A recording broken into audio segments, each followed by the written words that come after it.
Today, we are going to dive into an active debate currently happening under the radar of most people's news feeds, and this technology could play a massive role in the future of water management in the United States and beyond. I'm talking about weather manipulation and more specifically cloud seeding. The debate surrounding this topic, such as its effectiveness and safety to both humans and the environment, reach back to the very beginning of this technology. It is no surprise that as drought and water shortages in the western United States have become more severe, discussions of water management and mitigation have come into the limelight. We will touch on the history of cloud seeding as well as a company that is in the middle of the fight to deliver increased snowpack to the Rocky Mountains. The far-reaching unknown effects that result from man interfering with weather is fluid, and there is still much to learn. However, by the end of this video, you will have a greater understanding of what makes this topic so intriguing.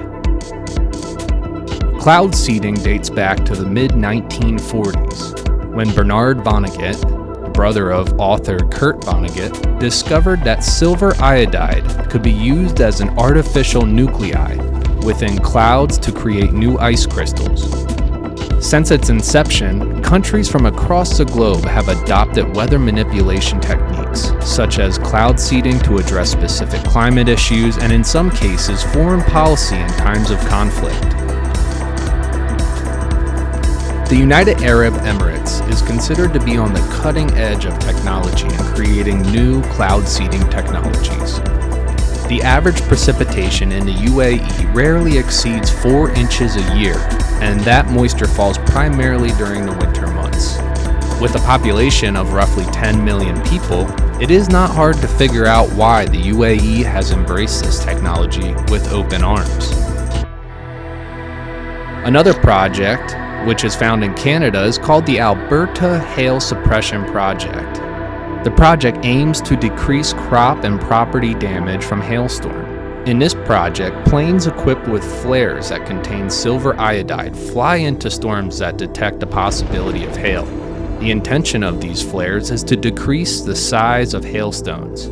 If successful, hailstones will completely melt before they reach the ground. The project has attracted the attention of the insurance industry, which has provided upwards of $3 million of funding towards this effort. Another example of weather manipulation is found in Asia, where China famously used weather manipulation in the lead up to the 2008 Beijing Olympics and its opening ceremony. In the days leading up to that day, over 1,000 rockets were fired into the air in an effort to disperse rain clouds that were threatening to dampen the event. It is reported that China not only uses weather manipulation to ensure good weather around important events and holidays, they also seed clouds to help clear smog and other pollutants from the air. South Africa, India, Mexico, and Israel are just a small sampling of other countries that have researched or actively engaged in cloud seeding programs, all in an effort to benefit their populations.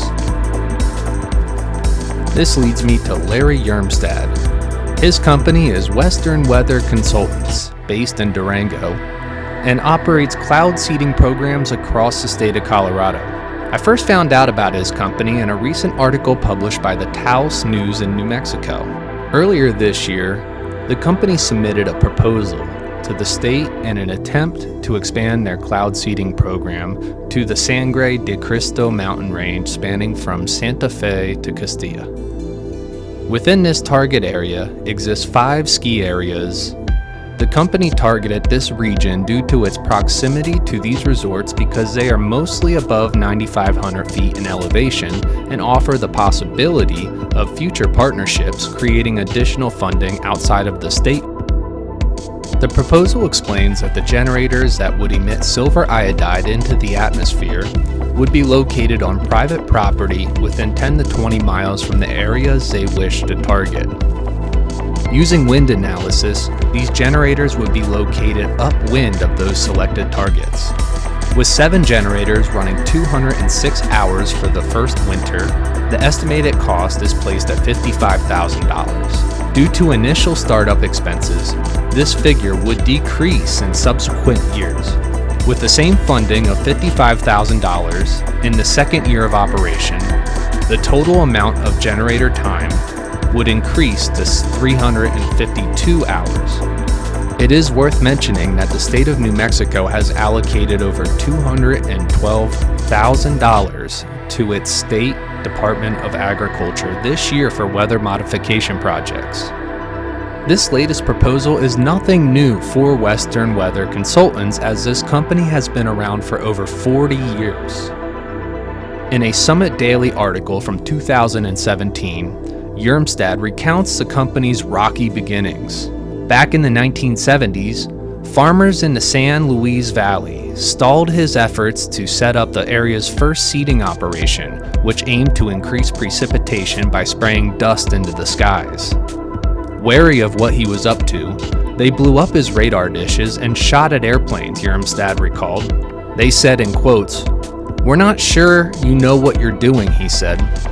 "So I set up a committee and told them, before each seeding, I'll tell you exactly what I'm going to do." After the third one, they said, "You don't have to call us anymore." In fact, Western Weather Consultants has had an active cloud seeding program in Summit County for decades, which includes partnerships with Vail, Breckenridge, Keystone, and Winter Park. Western Weather Consultants claims that its two seeding operations in the high country generate between 180,000 and 300,000 added acre feet of water per year, and that has been backed up by independent studies. An outside evaluation of the Vail operation from 1977 to 2005 found a statistically significant snowfall increase, ranging from 6.3 to nearly 29%. With time, people have become more comfortable that the process is actually doing what it says it does, Yermstad said. Why would Vail keep us on for 45 years straight unless they didn't see something? This brings us back to the latest proposal in New Mexico.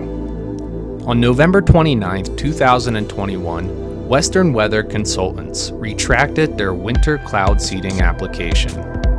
With winter quickly approaching, coupled with public blowback of the program, the company decided to table its plans.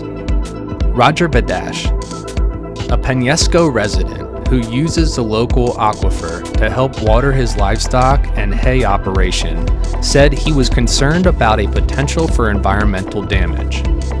In quotes, "More precipitation is always welcome in our area, but using an artificial stimulant is a risky course of action," Badash said. "Keeping our land and aquifers and aquatic life as pure as possible is the highest goal, and committing the public to a contract for a process with a debatable outcome is something I cannot support," end quote. For most of the modern era in the West, the issue of water has been a hotly contested resource. As this half of the country continues to grow in population and experience perpetual drought conditions, these issues have continued to heat up. From allocation of existing resources to managing future shortfalls. Although there is still much to learn with cloud seeding, it is evident that the wheels are in motion towards this technology in a far greater way than we have ever imagined. What are your thoughts?